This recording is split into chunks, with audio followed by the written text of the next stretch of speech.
Hello বন্ধুরা, সবাই দেখেন আজকের বৃষ্টি। আজকে 13/9/2024। কি পরিমাণ বৃষ্টি! হঠাৎ হঠাৎ এরকম বৃষ্টি 2024 সালে আমার মনে হয় যে সবচেয়ে বেশি বৃষ্টি আজকে। আর সব থেকে ঝোড়ো হাওয়া, বজ্র বিদ্যুৎ, এত বজ্রপাত তো 2024 সালে আগে হয়নি।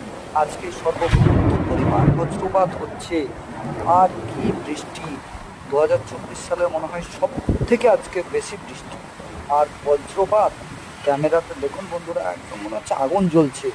আর বাড়ির চারি সাইডে সব বড় যে ইলেকট্রিক তার গেছে, সেই ইলেকট্রিক তারের উপর বজ্রপাত হচ্ছে। আর কি ভয়াবহ লাগছে দেখতে। বন্ধুরা, আমি মুর্শিদাবাদের গোকর্ণ থেকে বলছি, গোকর্ণ কান্দি। আর কোথায় কোথায় বৃষ্টি হচ্ছে, এরকম বৃষ্টি কোথায় কোথায় কমেন্টে জলদি জলদি জানান। কোথায় বৃষ্টি হচ্ছে, কোথায় হচ্ছে না, জলদি জলদি জানান সবাই।